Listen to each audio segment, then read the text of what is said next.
Saudara, teman saya beberapa waktu yang lalu, dia dari Poso, saya ketemu dia. Jadi dulu itu dia pernah dikabarkan meninggal di Facebook. Beritanya gini, innalillahi wa innalillahi rojiun, telah berpulang ke rahmatullah. Namanya ini, fotonya berdarah-darah diangkat di Facebook. Akan dikebumikan almarhum, besok akan dikebumikan karena dia cowok disebut almarhum ya, kalau cewek almarhumah. Kalau bencong aluminium. Nggak ada sebutannya. Jangan jadi bencong saudara, awas loh. Malaikat aja bingung mau manggil.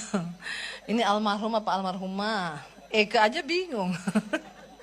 Lalu besoknya saya kan waktu malam itu baca, saya telepon pacarnya itu mantan pacarnya itu teman saya dulu.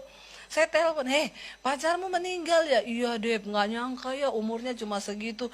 Iya ya ampun, kenapa tabrakan mati di tempat gini. Besoknya ada berita di Facebook, diralat dia ndak jadi mati.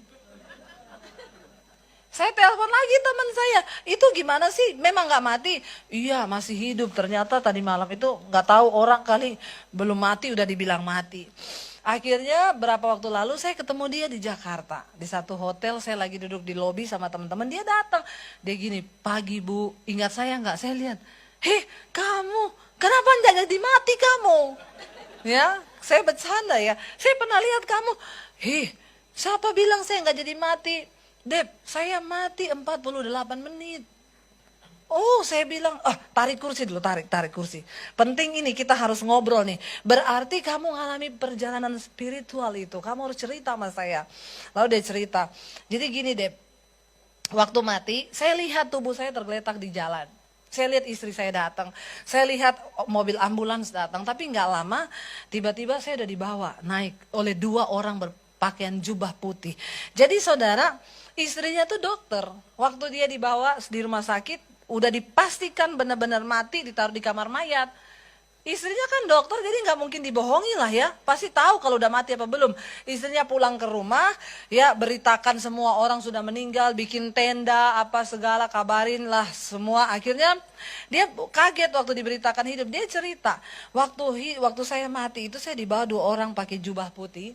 Terus dia bilang gini, bener loh Dep, waktu kita mati ternyata nggak ada urusan sama agama.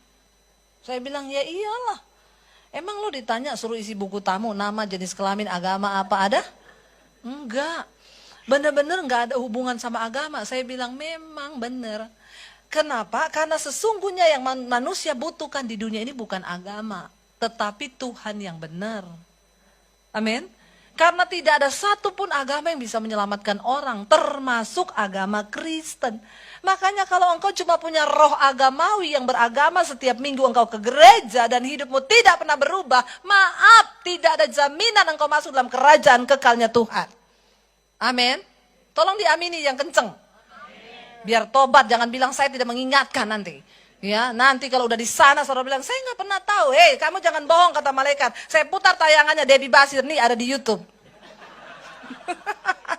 Tanggal ini dia sudah mengingatkan, aku kirim dia ke sana untuk mengingatkan. Jadi jangan pura-pura bego dan tidak mengerti dan tidak mendengar. Alkitab bilang, saudara lihat 7 jemaat yang di kitab Wahyu, semua satu yang sama dibilang apa? Siapa bertelinga, hendaklah ia mendengar. 7 kali di 7 jemaat diulangi yang sama. Jadi jangan ada orang tidak bertelinga hari ini. Lalu saya bilang makanya kita orang Kristen gak pernah bela-bela agama. Apalagi sampai berjilid-jilid. Karena kita tahu bukan agama lah yang menyelamatkan kita. Dia bilang dia dibawa naik langit pertama, tingkat langit yang pertama. Di situ dia lihat orang-orang yang sudah mati. Dia lihat mamahnya dia bilang saya lihat mama saya, papa saya, teman-teman yang udah mati. Terus mereka, kamu bisa bicara gak sama mereka? Enggak, tapi aku melihat ada ekspresi di wajah mereka. Ada yang tersenyum, ada yang menangis, ada yang tersiksa. Mungkin sesuai dengan amal ibadah waktu mereka ada di dunia. Terus lalu saya dibawa makin tinggi sampai di tingkat langit ke-7 dia bilang. Terus di sana apa yang kamu lihat? Saya ketemu dengan satu cahaya. Dan cahaya itu berbicara kepada saya, belum saatnya kamu ada di sini, kamu harus pulang. Ceritakan apa yang kamu alami dan lakukan apa yang belum kamu lakukan. Lalu dia bilang, Lalu tiba-tiba saya balik deh, saya udah hidup tuh di kamar mayat. Saya tanya dia gini, jangan langsung kamu potong. Saya mau tanya, itu kamu bilang kamu sampai di langit ketujuh ketemu cahaya yang bisa suruh kamu hidup lagi dan mati. Berarti kamu ketemu yang maha kuasa, pemegang kehidupan. Saya mau tanya, kamu harus jawab saya dengan jujur. Kamu ada lihat sosok siapa di sana? Ini penting buat kita, mumpung dia sudah ke sana. Jadi kita tidak usah ke sana. Takutnya kita nggak balik lagi. Benar nggak saudara? Dia bilang sampai di sana, lalu saya disuruh pulang. Saya bilang, kamu bicara jujur sama saya, kamu pasti melihat sosok, nggak mungkin nggak. Saya tunggu dia ngomong, saya takutnya dia ngomong ini, iya saya lihat Sumbokong. Aduh bahaya nih, berarti kita salah beriman ini. Ya ternyata di sana Sumbokong, waduh. Atau dia bilang Nyi Roro Kidul dan si buta dari gua hantu. Waduh, berarti kita nggak usah jadi Kristen saudara. Karena ini orang netral kan, bukan orang Kristen. Saya paksa dia, ngomong dong, kamu lihat siapa?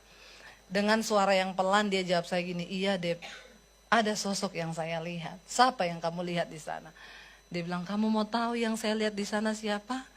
Nabi Isa Al-Masih. Tuhan Yesus Kristus. Wow, saya langsung gini, terima kasih Tuhan.